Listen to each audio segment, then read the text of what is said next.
Hace unas cuantas semanas mi hijo pequeño, Josué, me hizo una adivinanza. Si alguno sabe la respuesta, que no la diga en voz alta para dejar pensar al resto de la gente. Y la cito más o menos, que él me perdone si me equivoco un poquito, pero la adivinanza dice así: soy el mar sin agua, soy el bosque sin madera, soy las montañas sin rocas, soy los volcanes sin lava, soy los desiertos sin arena. ¿Qué soy? Y la verdad es que él tuvo que decirme la respuesta. No fui capaz de adivinarla y la respuesta es que soy un mapa. Ahora bien, si yo cogiera ese mapa en base a lo que me dijo en la adivinanza, abriera el mapa y dijera: mira, este mapa es inútil, no vale para nada. Tengo un río, pero no puedo beber agua. Vaya porquería de mapa. Está lleno de árboles, pero no puedo talarlo y coger madera para fabricar una mesa. Bueno, lo primero que pensaría de mí la mayoría es que muy espabilado no soy. Pero algún hermano o alguna hermana con más misericordia me cogería en privado para no sacarme los colores y me diría: mira, Juanvi, el mapa no es inútil. El mapa no es una porquería. Es que tú no has entendido el propósito por el que se ha hecho este mapa. Y a pesar de ser un ejemplo bastante ridículo o exagerado, pero algo muy similar le sucedía a los judíos respecto a la ley de Dios. Ellos tenían la ley de Dios delante de ellos, pero ellos tenían un mal entendimiento del propósito para el cual les fue dada dicha ley. No entendieron la función de la ley divina. Y es por eso que Pablo nos va a mostrar hoy en nuestro texto los propósitos por los que Dios dio su ley. Continuamos con nuestro estudio de Romanos y os invito a que me acompañéis a Romanos capítulo 7 y leeremos los versículos del 7 al 13. Romanos capítulo 7, versículos 7 al 13.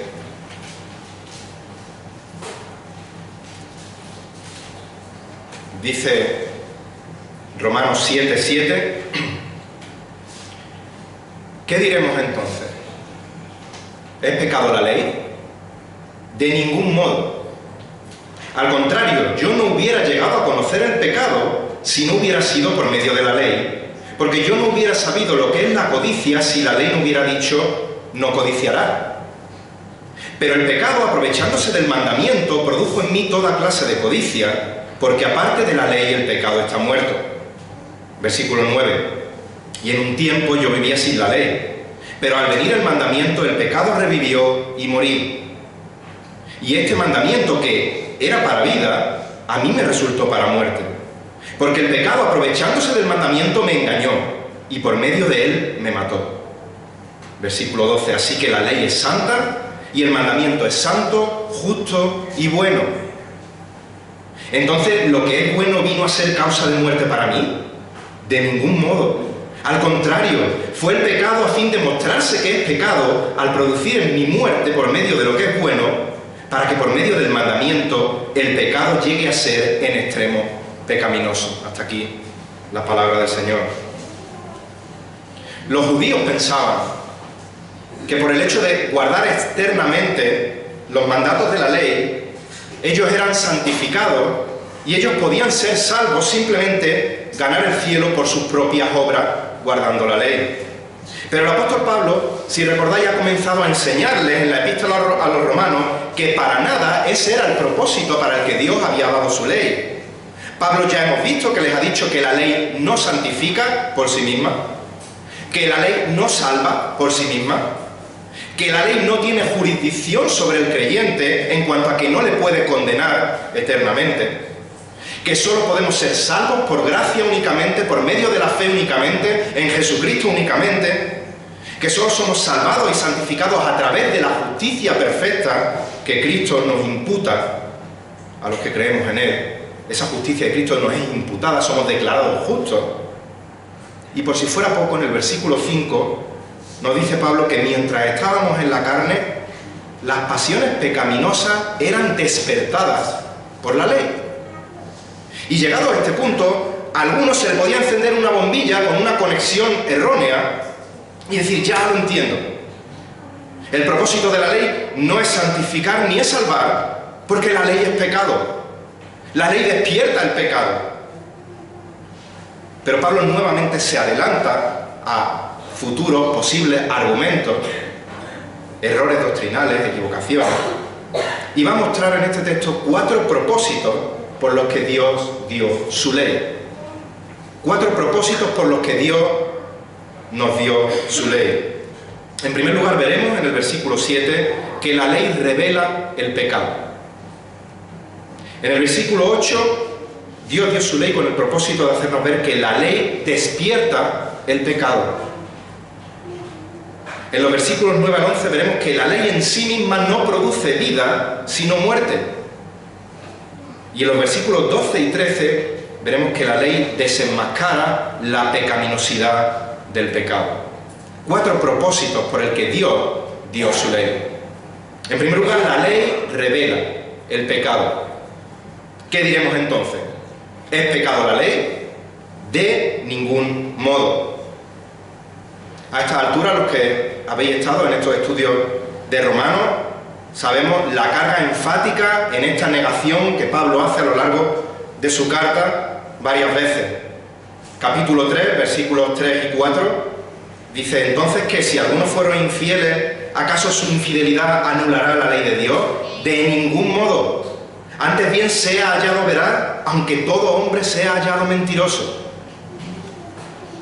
Versículos 5 y 6 del capítulo 3. Y si nuestra injusticia hace resaltar la justicia de Dios, ¿qué diremos? ¿Acaso es injusto Dios que expresa su ira? Hablo en términos humanos. De ningún modo. Capítulo 3, versículo 31. ¿Anulamos entonces la ley por medio de la fe? De ningún modo. Al contrario, confirmamos la ley. Capítulo 6, versículo 2, ¿qué diremos entonces? ¿Continuaremos en pecado para que la gracia abunde? De ningún modo. Nosotros que hemos muerto al pecado, ¿cómo viviremos aún en él? Versículo 15 de este capítulo 6. ¿Entonces qué? ¿Pecaremos porque no estamos bajo la ley sino bajo la gracia? De ningún modo. Y ahora llegamos a este versículo 7 y dice, ¿qué diremos entonces? Entonces, ¿en cuanto a qué? Si la ley nos salva, si la ley nos santifica, si la ley despierta nuestras pasiones pecaminosas, ¿es pecado la ley? De ningún modo.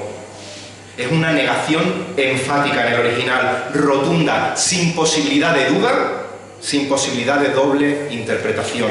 De ningún modo, de ninguna manera, la ley es pecado, por supuesto que no. La ley no solo no es pecado, sino que, como vamos a ver, tiene el propósito de revelar el pecado. Desde el versículo 7 hasta el final del capítulo, hasta el 25, que Dios quiere, terminaremos en la próxima ocasión, si Dios quiere, vemos 2 partes diferenciadas. Una en nuestro texto de hoy en el que los verbos están en pasado, y luego la otra parte del 14 al 25 en los que los verbos están en presente. Es un texto autobiográfico de Pablo, aunque es aplicable a todos nosotros, a todos los creyentes, ya que es la experiencia de todo creyente antes de ser salvo y después de que Dios le haya salvado. Pablo nos habla en este texto de antes de su conversión, y en los versículos 14 al 25 vemos cómo nos habla después de que Dios le haya salvado. Leemos de nuevo el versículo 7. ¿Qué diremos entonces? ¿Es pecado la ley? De ningún modo. Al contrario, yo no hubiera llegado a conocer el pecado si no hubiera sido por medio de la ley, porque yo no hubiera sabido lo que es la codicia si la ley no hubiera dicho, no codiciarás. La ley no es pecado, sino que es gracias a la ley que llegamos a conocer el pecado, que entendemos la realidad del pecado. Antes de que Dios le salvara, Saulo pensaba que todo estaba bien con su Dios. Saulo conocía perfectamente la ley de Dios. Saulo había sido instruido a los pies de Gamaliel, un maestro de la ley de Dios. Y a lo largo de su vida Saulo había guardado celosamente, estrictamente, la ley de Dios. Dice Pablo de él mismo, en Hechos capítulo 22, versículo 3, yo soy judío, nacido en Tarso de Cilicia, pero criado en esta ciudad, en Jerusalén, educado bajo Gamaliel, en estricta conformidad a la ley de nuestros padres. Dice, siendo tan celoso de Dios como todos vosotros sois. Era celoso de Dios, guardaba en estricta conformidad la ley de Dios. En Gálatas capítulo 1, versículos 13 y 14, dice, porque vosotros habéis oído acerca de mi antigua manera de vivir en el judaísmo, de cual desmedidamente perseguía yo a la iglesia de Dios y trataba de destruirla. Y como yo aventajaba en el judaísmo a muchos de mis compatriotas contemporáneos, mostrando mucho más celo por las tradiciones de mis antepasados. En Filipenses 3, versículos 5 y 6, Pablo dice que él era circuncidado al 8º día, del linaje de Israel, de la tribu de Benjamín, hebreo de hebreo, y dice, en cuanto a la ley, fariseo, en cuanto a celo, perseguidor de la iglesia, en cuanto a la justicia de la ley, hallado irreprensible. No tenía tacha externamente en cuanto a él, como él guardaba la ley. Externamente era un cumplidor de la ley intachable, irreprensible, y pensaba que él era merecedor de la salvación. Recordemos lo que vimos hace unos jueves en Santiago. Pablo no tenía razón con este pensamiento. No solo tenemos que lavar nuestras manos, no solo tenemos que hacer lo que debemos hacer externamente, sino que también tenemos que purificar nuestros corazones, nuestra mente, nuestros pensamientos, todas nuestras motivaciones han de ser puras. A Pablo le pasaba lo que al joven rico de Mateo 19, que él pensaba que podía ser salvo por sus propios méritos. Por eso le pregunta a Jesús, Maestro, ¿qué bien haré? ¿Qué puedo hacer yo para obtener la vida eterna? Y Jesús le dice que guarde los mandamientos, y este joven le pregunta, ¿cuáles son esos mandamientos? Jesús le responde, no matarás, no cometerás adulterio, no hurtarás, no darás falso testimonio, honra a tu padre y a tu madre, amarás a tu prójimo como a ti mismo. Y el joven le dice, todo esto es guardado. ¿Qué me falta todavía? A este joven le pasaba lo que a Pablo, a Saulo. Era irreprensible externamente. Pensaba que estaba bien con Dios, que todo iba bien, hasta que Jesús le confronta con el 10º mandamiento del Decálogo, no codiciarás. Este joven se dio de bruces con la ley. La ley reveló su pecado. Y dicen los versículos 21 y 22 de este capítulo 19 de Mateo, Jesús le dijo, si quieres ser perfecto, ve y vende lo que posees y dáselo a los pobres, y tendrás tesoros en los cielos, y ven y sígueme. Pero al oír estas palabras, el joven se fue triste porque era dueño de muchos bienes. El joven codiciaba sus bienes por encima del amor ritual y externo que profesaba por su Dios. La ley había revelado su pecado. Y es más, al violar el 10º mandamiento del Decálogo, no codiciarás, estaba a su vez violando el mandamiento de no tendrás otros dioses, no te harás ídolo, porque el dinero se había convertido en su ídolo. Las posesiones materiales habían ocupado el lugar que Dios tenía que ocupar en el corazón de este joven. Así que cuando el apóstol Pablo se dio cuenta de la ley que le decía no codiciarás, se dio cuenta de que estaba él mismo infringiendo la ley, porque él codiciaba ser el súper fariseo. Era la única preocupación en su vida. Su codicia por servir a la propia ley de Dios había suplantado al propio Dios de la ley en el corazón de Saulo. Y si el pecado no hubiera sido definido por la ley, Saulo no hubiera entendido ni hubiera sabido que estaba pecando. Por lo tanto, la ley revela el pecado. Un segundo propósito por el que Dios nos dio su ley es que la ley despierta el pecado. Versículo 8. Pero el pecado, aprovechándose del mandamiento, produjo en mí toda clase de codicia, porque aparte de la ley el pecado está muerto. Dice Reina Valera, el pecado toma ocasión por el mandamiento. Y esta palabra, que se traduce en español por aprovechar o por tomar ocasión, es curioso porque en el original significa trampolín. Significa punto de partida. Se usaba también para decir y definir la base de operaciones de la que parte una expedición.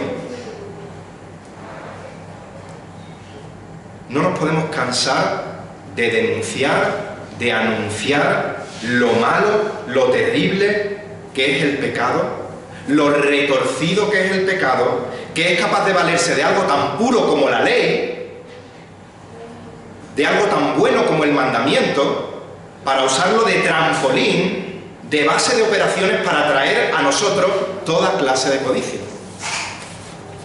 No podemos bajar la guardia en ningún momento, porque cuando menos lo esperemos, el pecado se aprovechará, tomará ocasión del mandamiento para traer a nuestro corazón toda clase de codicia. Tenemos que estar siempre firmes, atentos, porque la tentación puede venir de cualquier forma, de la forma que menos esperemos. Nos dice el texto, toda clase de codicia. A cada uno nos va a venir a nuestro talón de Aquiles de toda clase, de toda forma, en nuestro punto más débil.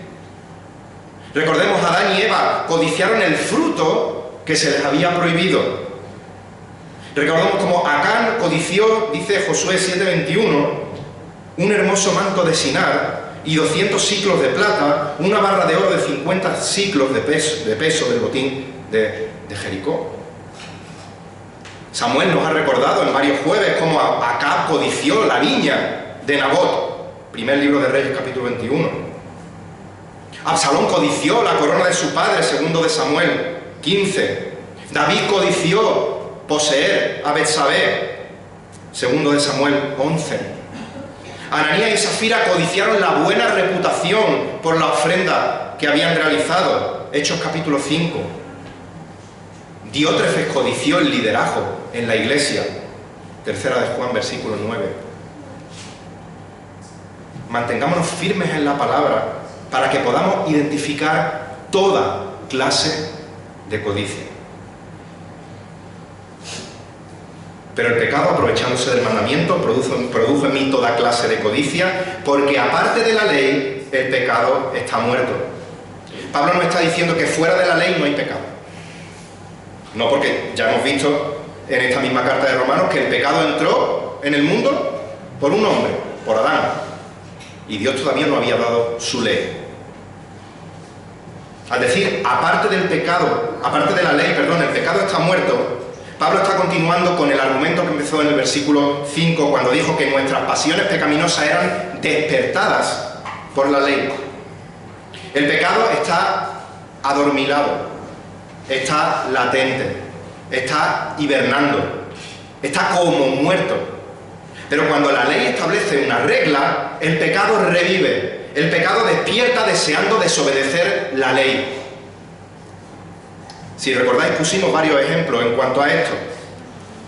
Cuando nuestros niños son pequeñitos y no conocen las cosas, no saben lo que es un enchufe, y a lo mejor el enchufe pasa desapercibido delante de ellos días y días, hasta que le dices, cuidado, no se toca, pupa, que da calambre. Y entonces es despertada las ganas de meter los deditos en el enchufe. O cuando dijimos esa cemento que es echado en la calzada con un letrero no pisar, pasamos al día siguiente, ya está duro, y vemos huellas de manos, huellas de pies, alguien que ha firmado con su nombre. El pecado es tan malo que se vale de la ley para revivir en nosotros nuestras pasiones pecaminosas, para despertar las ganas de desobedecer la ley. La ley despierta el pecado. Estamos viendo 4 propósitos por los que Dios dio su ley. La ley revela el pecado, la ley despierta el pecado, y en tercer lugar, la ley en sí misma no produce vida, sino muerte. La ley en sí misma no produce vida, sino muerte. Y en un tiempo, versículo 9, yo vivía sin la ley. Y Pablo no está diciendo, yo vivía sin obedecer la ley, ya lo hemos visto. Que Pablo en Filipenses 3:6 se consideraba a sí mismo como irreprensible en cuanto a la ley. Lo que Pablo está diciendo es que antes de ser salvo, aunque se conformaba externamente a la ley, realmente no entendía las demandas de la ley, las demandas reales de la ley. La ley no había llegado a ser un estándar de justicia inabarcable en su corazón. Por eso no tenía esa convicción de pecado y pensaba que su obediencia externa a la ley le santificaba y le salvaba. Pero, sigue diciendo el versículo 9, al venir el mandamiento, el pecado revivió y yo morí. Cuando el apóstol Pablo fue consciente de las demandas verdaderas de la ley, fue al instante consciente del pecado que moraba en él, y entonces se dio cuenta de que su sentencia era una sentencia de muerte eterna, por la eternidad en el infierno.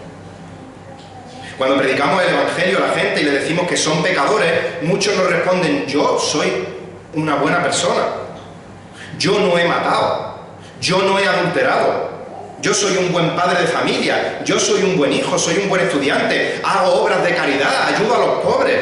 Pero cuando somos colocados frente al espejo de la ley y la ley te dice, no codiciarás, nos quedamos sin argumento.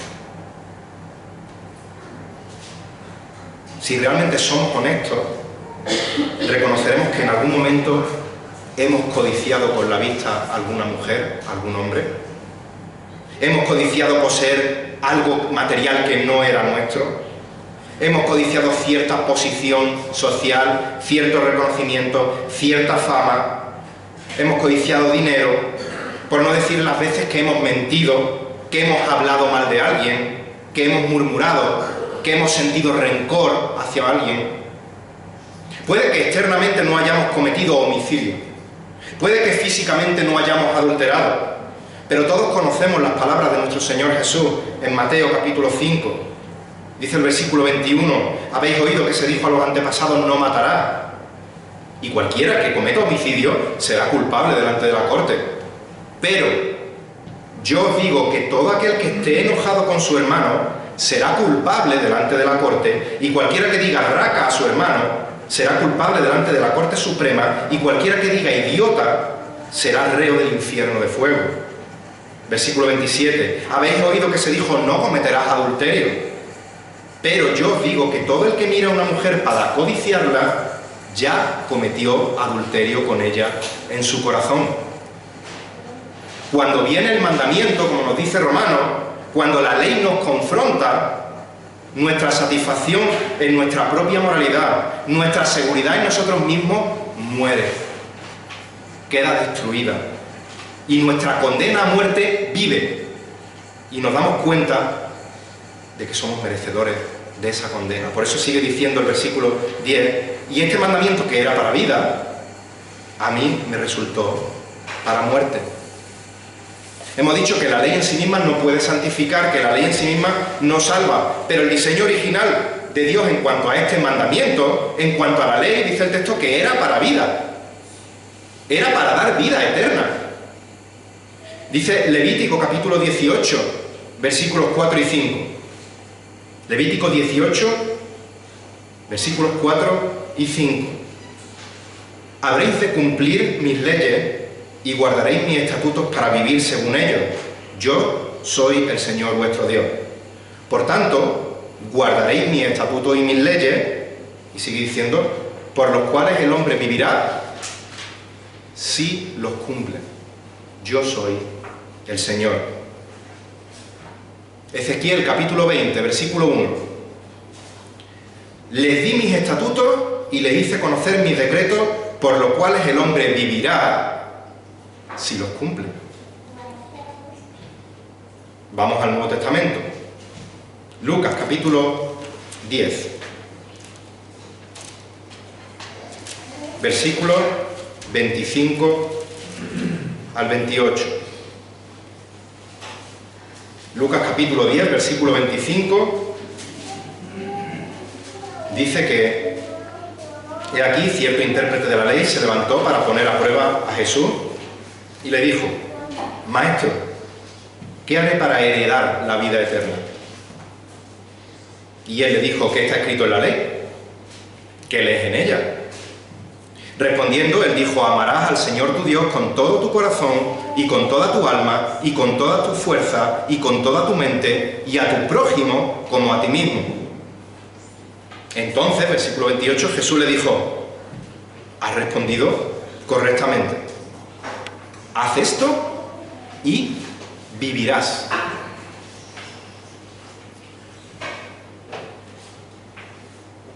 Los versículos son claros. Obedece, vivirás. El mandamiento de la ley era para vida.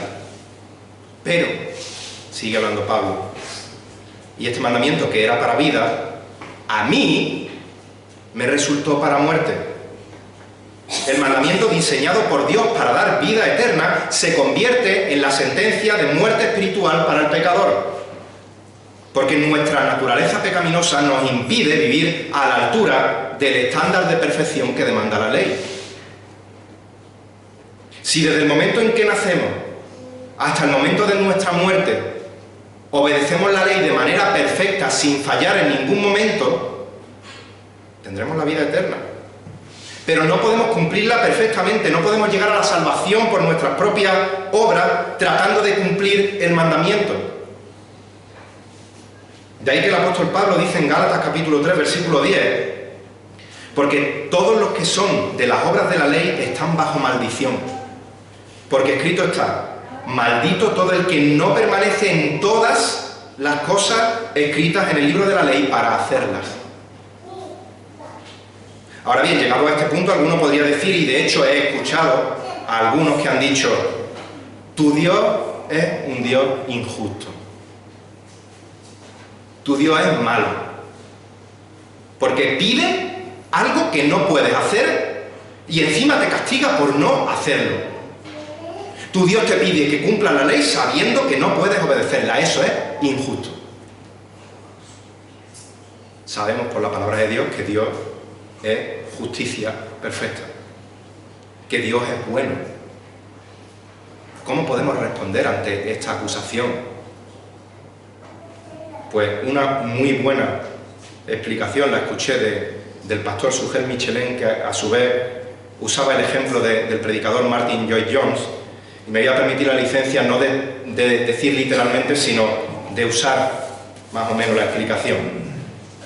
Sugel decía que nuestra incapacidad de obedecer de forma perfecta a la ley de Dios debido a nuestra naturaleza pecadora no nos exime, no nos libera, no nos excusa de nuestra condena, sino que por el contrario agrava nuestra culpabilidad debido a lo que él llamaba una impotencia culpable. Y voy a tratar de que quede, y espero que quede esto claro. La impotencia culpable hace que no podamos obedecer la ley de Dios, no por culpa de la perfección de la ley, sino que porque nosotros mismos amamos más el pecado que la ley. De manera que no podemos obedecer la ley porque no queremos, pero al mismo tiempo no queremos porque no podemos obedecer la ley. Y esto que parece un trabalenguas lo ilustraba con una ilustración de Martin Lloyd-Jones, que decía algo así. Dice: imaginad que un amigo vuestro os ha pedido prestado una gran cantidad de dinero, una cantidad importante, considerable de dinero. Vosotros se la prestáis y le ponéis un plazo para devolver el dinero. Yo te la presto y de aquí a un año me lo devuelves sin interés. El año que viene por esta fecha, vale, estamos de acuerdo. Llega la fecha, llega el amigo y nos dice: te pido que me extiendas el plazo un poco más, porque no te puedo pagar. Y no te puedo pagar porque estoy en la ruina económica. Te enseña su cartera, está vacía, te enseña su extracto bancario, está en números rojos. Así que tú, movido a misericordia, pues, te sientes, piensas, bueno, voy a extenderle un poco más el plazo. Pero antes de decirle voy a extenderte un poco más el plazo, este amigo sigue hablando. Y dice, la verdad es que realmente tenía el dinero para pagarte. Lo he estado ahorrando durante todo este año, pero ayer me fui al casino y perdí gran parte del dinero en la ruleta. Y con el dinero que quedaba, llamé a mis amigos y les invité a una cena a todos los cubatas que querían, de manera que ahora sí estoy en la ruina y no puedo pagarte. Después de esto, ¿le vas a extender el plazo? Sí es cierto que no te puede pagar, pero no puede pagarte por una incapacidad culpable. Y esto es, salvando la imperfección y la distancia de una ilustración, de un ejemplo, es lo que nos pasa a nosotros en cuanto a la obediencia de la ley. No podemos obedecerla porque no queremos, porque amamos más nuestro pecado que la ley de Dios. Y no queremos obedecerla porque no podemos, debido a que somos pecadores. De manera que Dios no es injusto, sino que nosotros somos culpables. De manera que la ley no mata, sino que es el pecado el que nos mata utilizando como instrumento la ley. Y esta ley, que era para vida, resulta para nosotros en sentencia de muerte. ¿Por qué? Versículo 11. Porque el pecado, aprovechándose del mandamiento, me engañó y por medio de él me mató.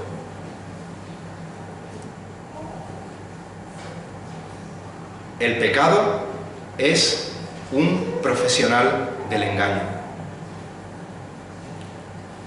Y tú y yo no somos tan listos por nosotros mismos como para no caer en el engaño, sino que necesitamos estar inmersos en la palabra de Dios para identificar ese engaño, y también nos necesitamos los unos a los otros para protegernos en contra de ese engaño. De ahí que diga el escritor de Hebreos, en el capítulo 3, versículo 13, antes exhortaos los unos a los otros cada día, mientras todavía se dice, hoy no sea que alguno de vosotros sea endurecido por el engaño del pecado. Tenemos que exhortarnos día a día, porque la obra del Evangelio en nuestro corazón puede ser endurecida por el engaño del pecado. Ya lo hemos dicho, el pecado entró en el mundo por el engaño de la serpiente. Génesis 3:13, entonces el Señor dijo a la mujer, ¿qué es esto que has hecho? Y la mujer respondió, la serpiente me engañó y yo comí. El pecado puede parecer placentero, puede parecer atractivo, pero es algo asqueroso, es algo que nos engaña, es algo que nos conduce a la muerte. Es como el anzuelo y el cebo en la caña de pescar, que es atractivo, pero como pique, la caña va para afuera y vas a la cesta y mueres. No subestimemos las artimañas del diablo. El pecado engañó a Pablo para creer que él estaba bien con Dios por su propia justicia, por su vida de obediencia estricta a los mandatos externos de la ley. Y esta mentira es la que usan muchas falsas religiones que usan el nombre de Dios y que dicen, usando el nombre de Dios, puedes ganar la salvación por tus obras, por tus méritos. No hace falta que deposites tu confianza en Cristo, solo has de obedecer los mandamientos. Y por medio de este engaño se aprovechan del mandamiento para matar a las personas de manera que no vean su necesidad de Cristo para la salvación de sus almas. Estamos viendo 4 propósitos por los que Dios dio su ley. En primer lugar, hemos visto que la ley revela el pecado. En segundo lugar, que la ley despierta el pecado. En tercer lugar, que la ley en sí misma no produce vida, sino muerte. Y por último, la ley desenmascara la pecaminosidad del pecado. La ley desenmascara, saca a la luz la pecaminosidad del pecado. Pablo ha comenzado el versículo 7 con una pregunta. ¿Es pecado la ley? De ningún modo. ¿Por qué? La respuesta la tenemos en este versículo. Porque la ley, versículo 12, es santa. Y el mandamiento es santo, justo y bueno. Y aunque la palabra ley hace referencia a la ley en general que Dios dio a Moisés como un todo, y la palabra mandamiento suele hacer referencia a un punto específico de la ley, en este caso ambas palabras son sinónimas. Está hablando de toda la ley en general. La ley de Dios, la palabra de Dios, es santa, es justa y es buena por el sencillo motivo de que el Dios de la ley es santo, es justo y es bueno. Y Él es el que ha creado y nos ha dado su ley. La ley no puede ser pecado de ningún modo porque su autor es Dios. La ley es santa, está apartada del pecado porque refleja la santidad de Dios, el cual es perfectamente santo. Dice Isaías capítulo 6, versículos 1 al 3. En el año de la muerte del rey Uzías, vi yo al Señor sentado sobre un trono alto y sublime, y la orla de su manto llenaba el templo. Por encima de él había serafines, cada uno tenía 6 alas, con 2 cubrían sus rostros, con 2 cubrían sus pies y con 2 volaban. Y el uno al otro daban voces diciendo: Santo, Santo, Santo es el Señor de los ejércitos, llena está toda la tierra de su gloria. La ley es santa porque Dios es santo. La ley es justa porque Dios es justo, recto y no hay injusticia en Él.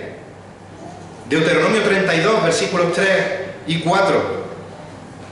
Deuteronomio 32, 3. Porque yo proclamo el nombre del Señor, atribuir grandeza a nuestro Dios, la roca. Su obra es perfecta, porque todos sus caminos son justos. Dios de fidelidad y sin injusticia, justo y recto es Él. La ley es buena porque Dios es bueno. Y Dios ha dejado la ley para nuestro bien, porque nos hace bien. Primer libro de Crónicas 16, versículo 34. Dad gracias al Señor, porque Él es bueno, porque para siempre es su misericordia. Y llegado a este punto, alguno podría decir: Pablo, te estás contradiciendo.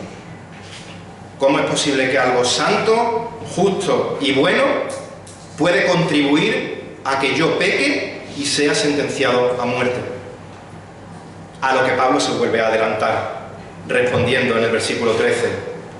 Entonces lo que es bueno, la ley del versículo 12, ¿vino a ser causa de muerte para mí? De ningún modo. Al contrario, fue el pecado a fin de mostrarse que es pecado al producir mi muerte por medio de lo que es bueno, para que por medio del mandamiento el pecado llegue a ser en extremo pecaminoso. No es la ley actuando sola lo que te mata, lo que me mata, sino que es el pecado el que nos mata cuando transgredimos la ley. No fue la ley lo que mató espiritualmente a Pablo, sino que dice Pablo que fue el pecado, a fin de mostrarse que es pecado al producir su muerte por medio de lo que es bueno. No fue el mandamiento no codiciarás el que produjo la codicia en Pablo, sino que es el pecado el que produce codicia, y la infracción al mandamiento es lo que trae condena. La ley es un instrumento usado por el pecado para matar, y de esta forma lo que hace la ley es mostrarnos la pecaminosidad del pecado. Versículo 13 sigue diciendo: para que por medio del mandamiento el pecado llegue a ser en extremo pecaminoso.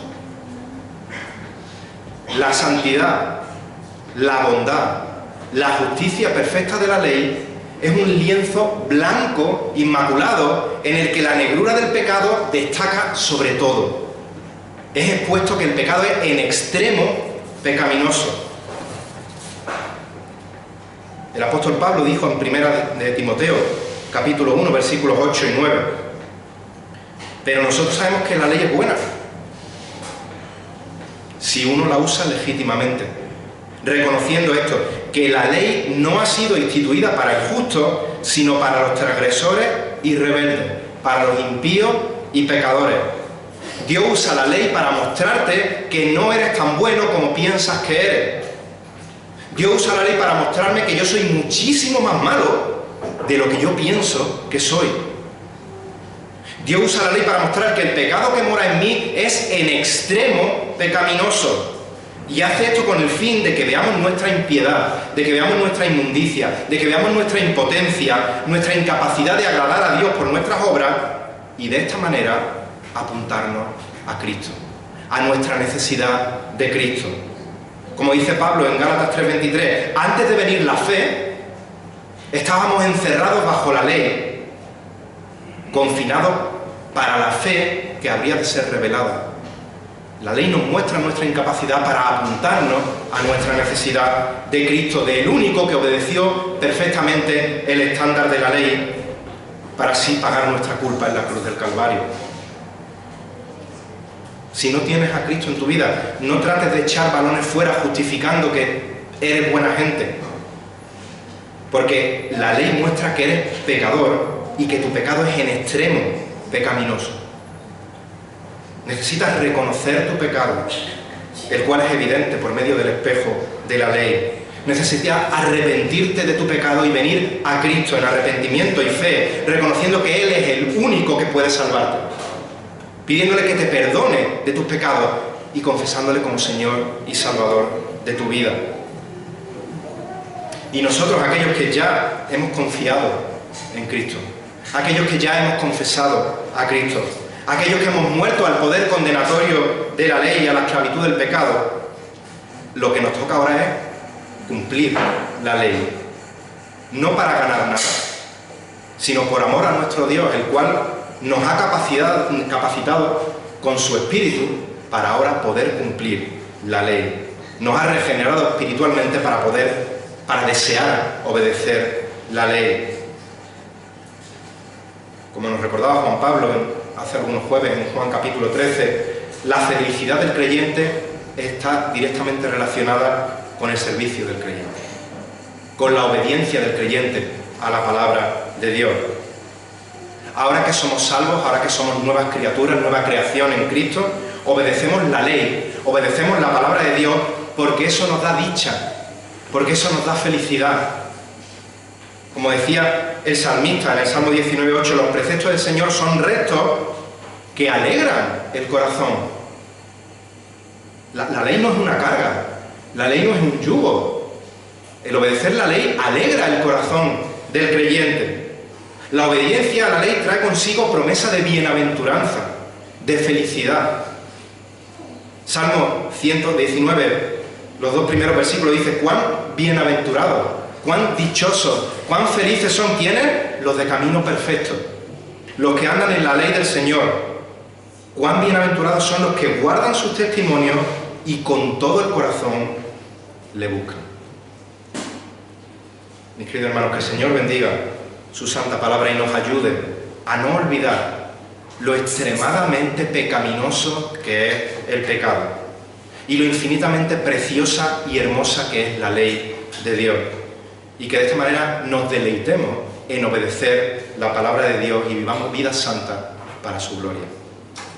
Me gustaría terminar con, no soy ningún recitador, ningún rapsoda, pero con un poema de un creyente, Robert Murray McCheyne. Él murió a los 30 años, en 1843, y este creyente experimentó lo mismo que el apóstol Pablo al verse confrontado frente al espejo de la ley. Se dio cuenta que el propósito de la ley era llevarle a la fe en Jesucristo, ya que por medio de la ley él comprobó que él estaba condenado y que su única esperanza se encontraba en la gracia salvadora de Cristo Jesús. Y él escribió un poema titulado Jehová Sidkenu, que significa Dios en nuestra justicia, y él testifica su testimonio mediante este poema, y con él terminamos. Jehová Sidkenu, Dios nuestra justicia, se titula. Dice: alguna vez fui un extraño a la gracia de Dios. No conocía mi peligro ni sentía mi carga. Amigos me hablaban arrobados de Cristo en el madero, pero Jehová Sidkenu no era nada para mí. A veces leía con gusto para tranquilizarme o para cavilar el gran tomo de Isaías o las sencillas páginas de Juan. Aunque ambos pintaban el cuadro del madero ensangrentado, Jehová Sidkenu parecía ser como nada para mí. Como lágrimas que hacen rodar las hijas de Sión, lloré cuando las aguas cubrieron su alma. Mas no pensé que mis pecados le habían clavado al madero. Jehová Sidkenu no tenía nada para mí. Cuando de lo alto la gracia me despertó con su luz, temores de ley me sacudieron y tuve temblores de muerte. Ningún refugio, no hallé seguridad dentro de mí. Jehová Sidkenu debe ser mi salvador.